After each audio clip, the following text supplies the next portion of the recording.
Garrett never expected his girlfriend, Jade, to humiliate him in front of everyone at their friend's birthday party. She laughed loudly, calling him boring and insisting he could never compare to her ex, Rico. People went silent, unsure whether to comfort him or pretend nothing happened. Jade kept going, enjoying the attention as if embarrassing him was a performance. Garrett stayed completely calm, surprising everyone. Instead of arguing, he simply said, "Thanks for the feedback," with a polite smile that confused Jade more than any angry reaction could. Then he stood up, excused himself, and walked out of the party without looking back. That small, quiet exit became the spark that would ignite everything: the chaos, the revenge, and ultimately the downfall of Jade's carefully crafted image. Garrett woke up the next morning with a strange mix of exhaustion and clarity. Jade's outburst still echoed in his mind, but instead of feeling broken, he felt strangely steady, as if something had quietly snapped into place. He walked into the kitchen, made coffee, and glanced at the email confirmation he had been avoiding for days: the reservation at the blind table, an exclusive dining experience he had booked months ago for what was supposed to be a meaningful anniversary. The thought of canceling crossed his mind, but then he remembered Jade's laughter, her smug tone, the way she paraded Rico's name like a trophy. A different idea formed. Not petty, not vindictive, just intentional.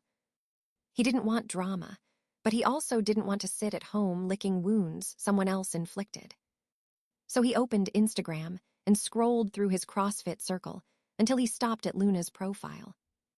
They weren't close, but she was funny, grounded, and always encouraged him during workouts.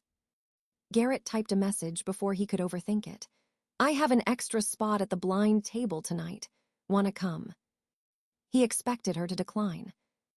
Instead, she replied within minutes, "Absolutely, I've always wanted to go." And just like that, the night took shape. Jade didn't wait long before exploding. The moment she saw the photo of Garrett and Luna at the blind table, something inside her snapped like a cable pulled too tight. She started with a single call, then another, then another. Within an hour, Garrett's phone showed 23 missed calls and 67 messages, all swinging wildly between apologies, accusations, and frantic demands for explanations. She typed things like, "We need to talk. Why would you do this to me? Is she replacing me?" And then immediately followed them with, "You're pathetic," or "You're trying too hard to hurt me." The emotional whiplash was intense, but Garrett didn't respond. He had promised himself one quiet night, and he wasn't going to let anyone take it away. When Jade realized he wasn't replying, her messages shifted from chaotic to spitefully theatrical. She wrote long paragraphs about how the blind tasting menu was their thing, claiming he had stolen something from her. Her final text that night was a threat disguised as sentiment: "I'm coming over. We're not done." Garrett ignored it, assuming she was bluffing. But Jade didn't bluff. The next morning, Garrett woke up to the sound of someone rattling his front door. It wasn't a knock. It was the sound of a key turning. Jade had kept a spare key from months ago, and now she was using it as if she still lived there.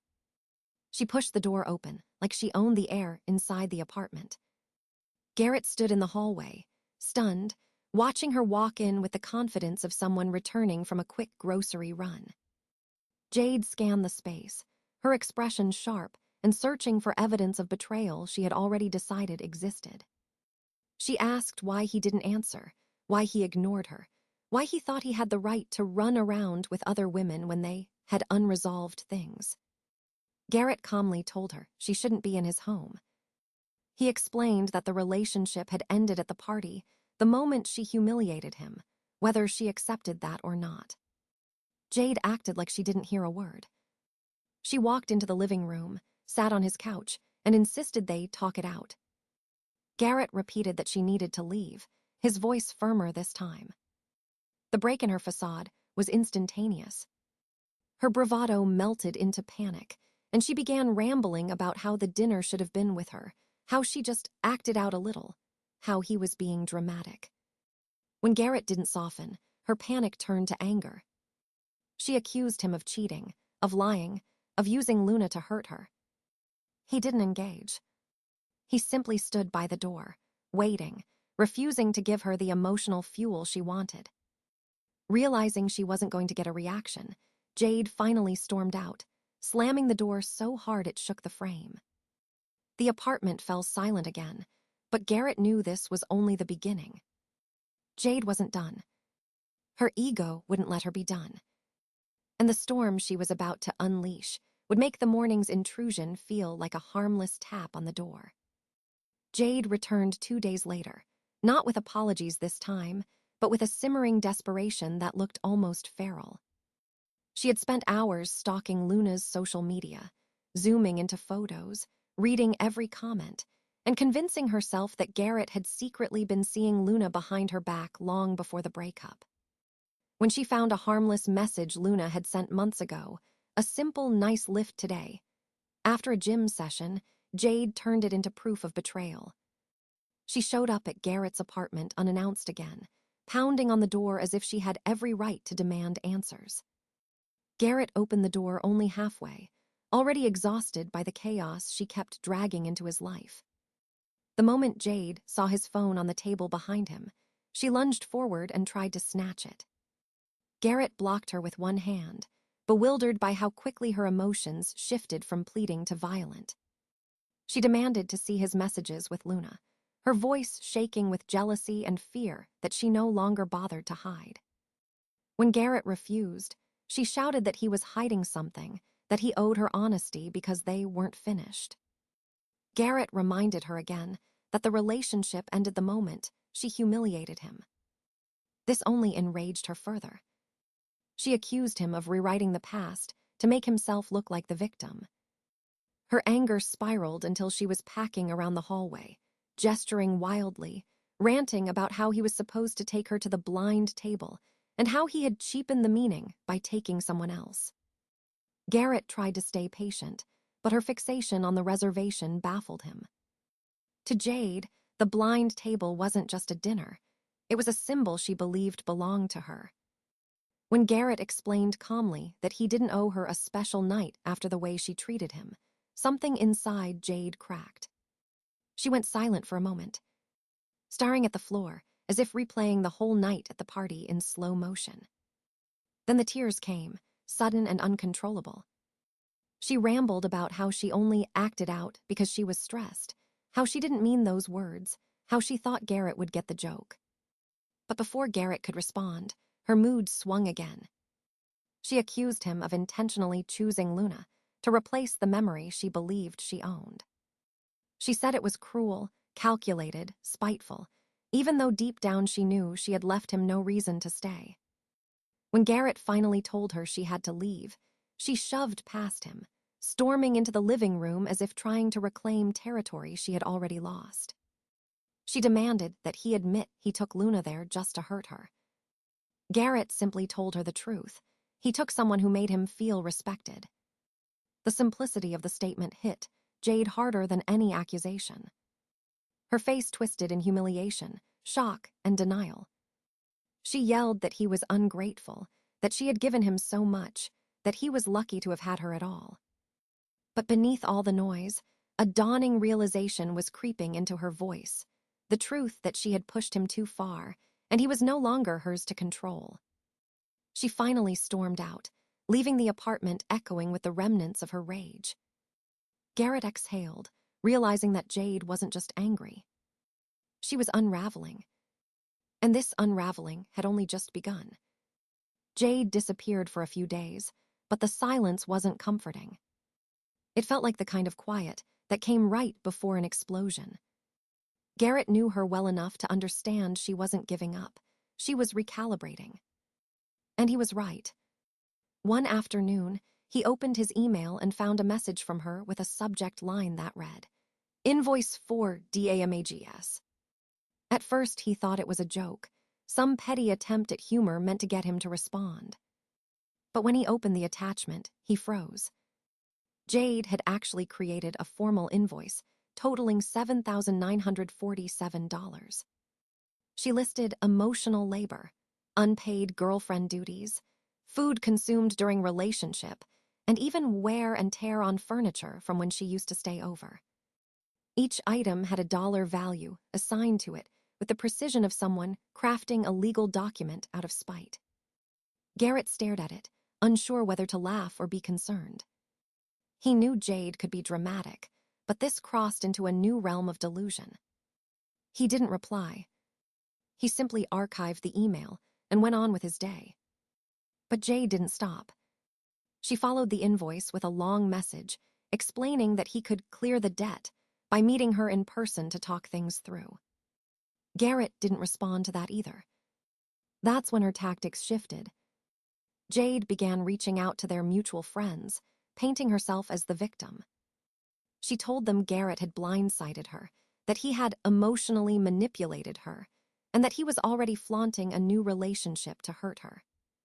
Some friends messaged Garrett, confused and trying to make sense of the conflicting stories. He didn't trash-talk her or defend himself with long explanations. He simply told them the truth. The relationship ended when she humiliated him, and he was moving on. Most of them understood immediately. They had seen the party incident. They had seen how she spoke to him. And they knew Jade's flair for dramatics wasn't exactly subtle. Slowly, the sympathy she tried to harvest began to crumble. People stopped replying to her rants, stopped validating her version of events, and some even called her out privately for twisting the truth. This only enraged her further. Instead of self-reflection, she took their neutrality as betrayal.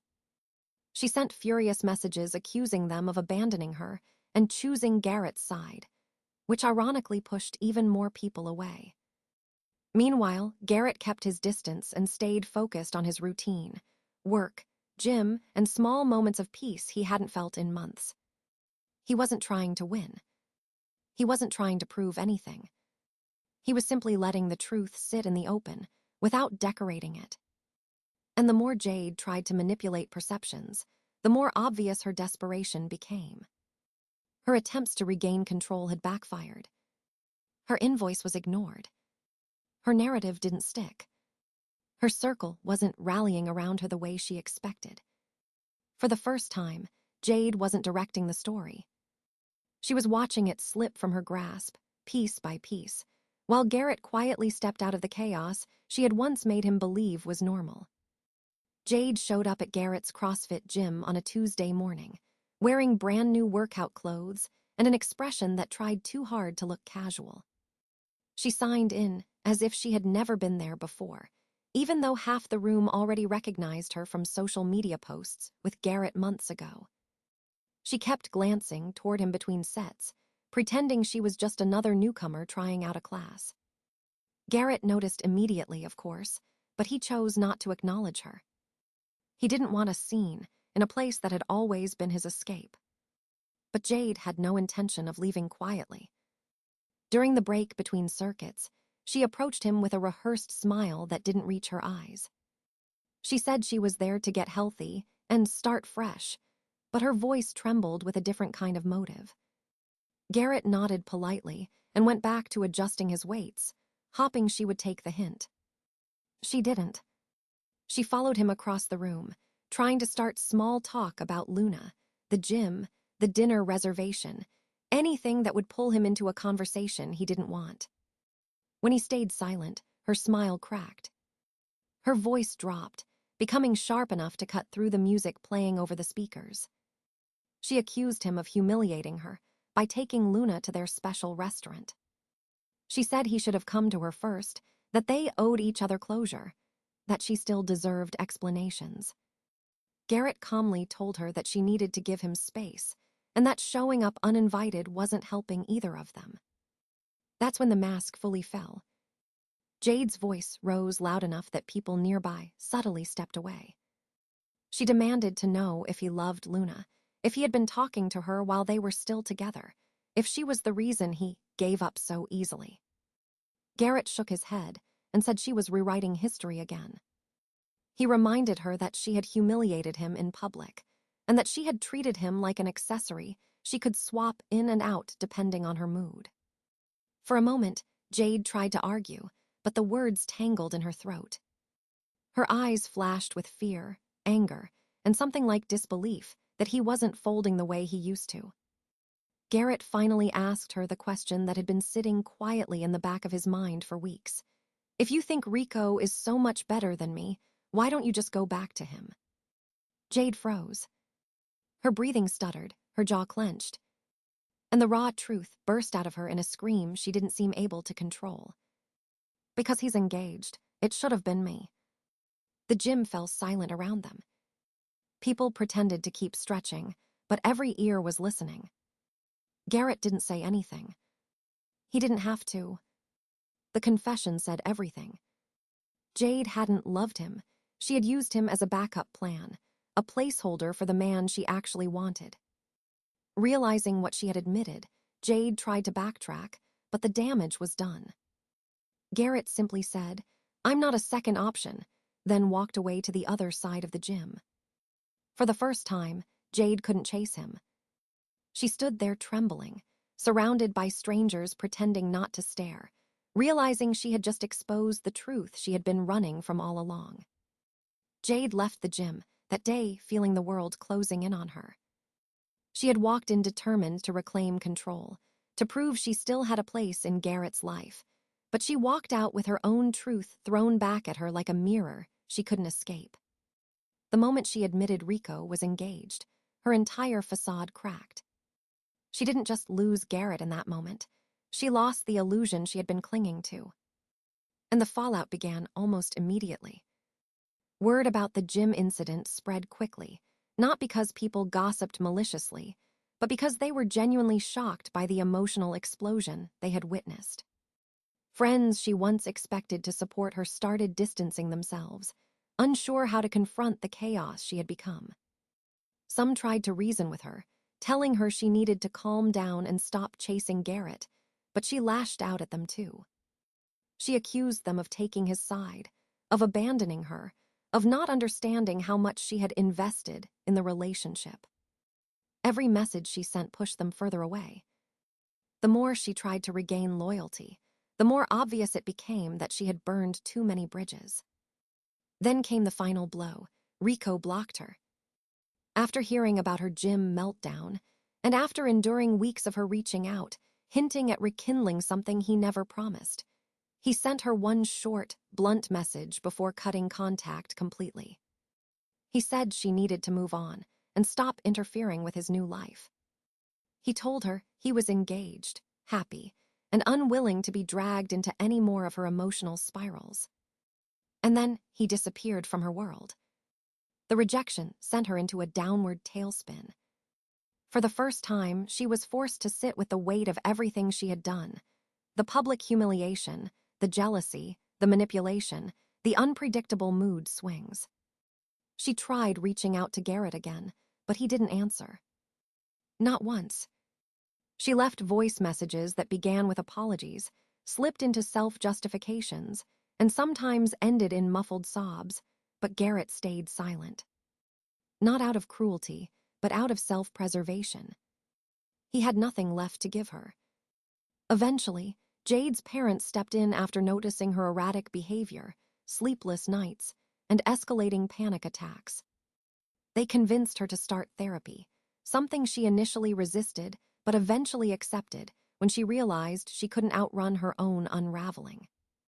Therapy forced her to confront parts of herself she had avoided for years: her fear of abandonment, her obsession with validation, her habit of using people as emotional crutches. It wasn't an easy process. She cried often. She blamed others. She blamed herself. She tried to rebuild relationships she had destroyed, but most people kept their distance, wary of getting drawn back into her chaos. She moved in with a relative temporarily, living out of a suitcase, trying to piece together a life that no longer revolved around drama. Months passed before she finally gathered the courage to contact Garrett one last time. This time she didn't beg, accuse, or demand.